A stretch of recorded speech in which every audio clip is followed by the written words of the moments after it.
ভূমিপুত্ৰ কোন, খিলঞ্জীয়া কোন, থলুৱা কোন। মানস ৰবীন ডাঙৰীয়াই তাৰ সূত্ৰ এটা দিছে। কথাখিনি ভাল লাগিল, সেয়ে আগবঢ়ালোঁ। ভূমিপুত্ৰ হ'ল সেইখিনি লোক যিসকল লোক অসম নামটো হোৱাৰ আগৰ পৰাই এই ভূমিত বসবাস কৰি আছে।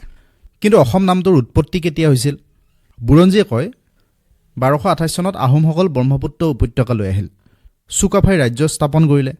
তেওঁলোকৰ ভাষাত এই অঞ্চলটো অসম অৰ্থাৎ অতুলনীয়, অৰ্থাৎ যাৰ কোনো তুলনা নাই বুলি কৈছিল।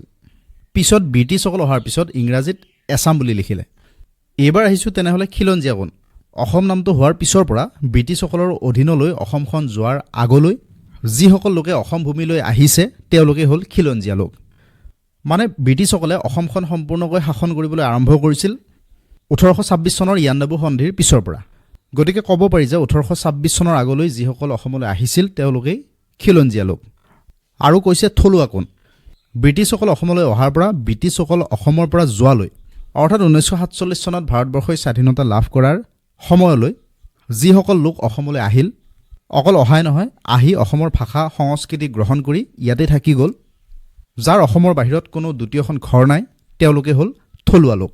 এই ভূমিপুত্ৰ, খিলঞ্জীয়া আৰু থলুৱা এইখিনি মানুহ বাদ দি আনসকল ভাৰতীয় মানুহ হ'ব পাৰে, কিন্তু অসমীয়া নহয়।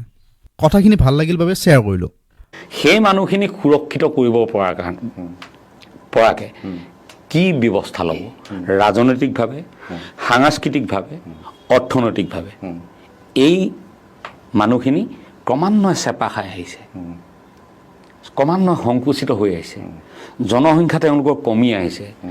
ৰাজনৈতিক সিদ্ধান্ত এটা কাৰ্যকৰী কৰিব পৰা অৱস্থাত অলপ দিনৰ পিছত হয়তো একেবাৰে নাথাকিব। যিহেতু অসমীয়া কোন আজিলৈ নিৰ্দিষ্ট কোনো সৰ্বসন্মত সংজ্ঞা দিয়া নহ'ল। গণ্য মান্য সন্মানীয় বুদ্ধিজীৱী সাহিত্যিক, অসমীয়া ভাষাৰ ৰক্ষক, অসম সাহিত্য সভাৰ কৰ্মকৰ্তা, চিন্তাবিদ, ভাষাবিদসকলে এই কথাবোৰৰ এনেকৈ কিছুমান সৰলীকৰণ কৰি অসমীয়াৰ সংজ্ঞা উলিয়াবলৈ চেষ্টা কৰাৰ প্ৰয়োজন। নহ'লে অসমীয়াৰ সংজ্ঞা উলিওৱাৰ আগতে অসমীয়া বুলি কোৱা মানুহ নোহোৱা হ'ব। অসমীয়া ভাষা কোৱা লোকৰ সংখ্যা যদি চাওঁ, 2011 চনত অসমীয়া ভাষা কোৱা লোকৰ সংখ্যা আছিল 48%। 1991 চনত যদি চাওঁ 57% আছিল। 1971 চনত যদি চাওঁ 59% আছিল। মানে কমি গৈ আছে। এতিয়া চেঞ্চাছ নোহোৱা প্ৰায় 16 বছৰ হ'ল। 2027 ক'ব যে অসমীয়া ভাষা কোৱা লোকৰ সংখ্যা বৰ্তমান কিমান হ'ল, কিমান কমিল।